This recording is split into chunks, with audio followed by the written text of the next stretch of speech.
Bismillahir Rahmanir Rahim. Assalamu alaikum wa rahmatullahi wa barakatuhu. So inshallah, continuing our discussion on pronouns, I'd like to look at, so if you go to lesson 25, the previous lesson, I've spoken about the grayed out text here that you see at the top of this lesson, talking about how a pronoun has a number, gender, case, and the person. So in that, we have first person, second person, third person. We have number, gender, and case. So now let's look at the detached pronoun. And the first case we have is Marfū. It's the case where the pronoun is detached and it's Marfū. And then we will cover the case of Majroor, Mansūb, and attached pronouns. So that'll come later. But let's look at the pronouns that we have here. So, and then we're going to look at masculine and feminine. So the first one here is ana. First person, singular, both for masculine and feminine. It's the same pronoun. It's ana. Okay?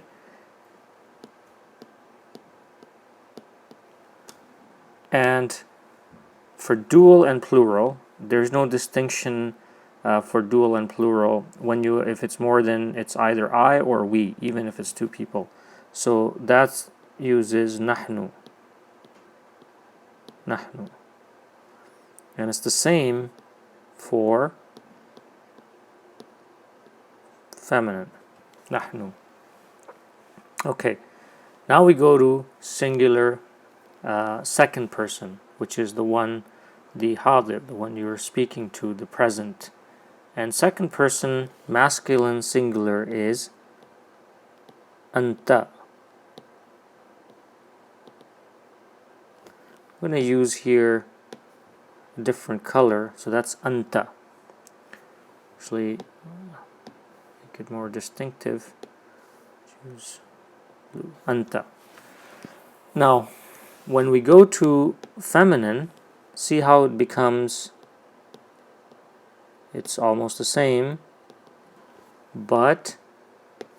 and the ending becomes anti, right? And the translations here I can write at the bottom, so that's I, that's we, that's you. Okay? Now, let's go to the dual case. In dual case, it becomes antuma.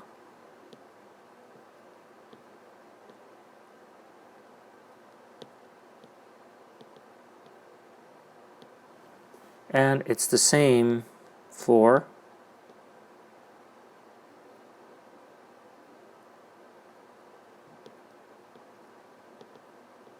feminine. That's you,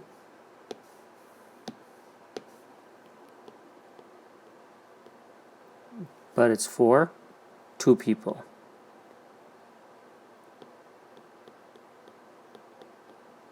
Okay, so you too. And notice how the masculine and the feminine is the same in the second person scenario.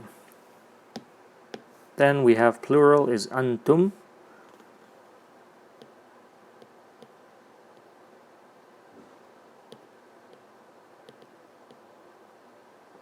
Antum, and here it's antunna. So it's a bit more different. Antunna. Okay, that's you for more than two. Let's write it another way so perhaps it's clear. It's three or more people. So if you're addressing three or more people, then you would say antum for masculine and antunna for feminine.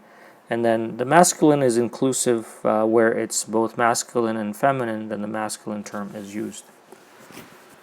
Okay, so next is third person. Let's go to third person. Singular is going to be masculine is huwa. And feminine is hiya. Okay? And then dual is going to be huma. same for masculine and feminine for the dual. And plural is hum for masculine, and for feminine is hunna.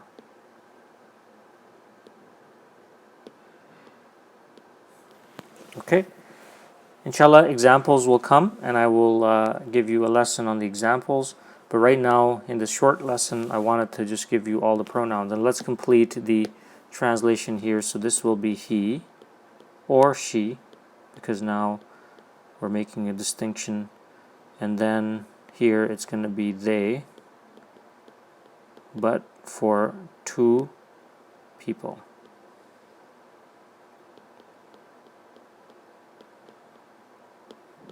Again, and here it'll be they for three or more. Again, masculine. If it's feminine and masculine combined in a group, then you would use the masculine term. So, inshallah, I hope this is now you have the pronouns with you, and I will give you the other attached pronouns, which are in the majroor and the mansoob state, in the next lessons. Okay? Assalamu alaikum wa rahmatullahi wa barakatuhu.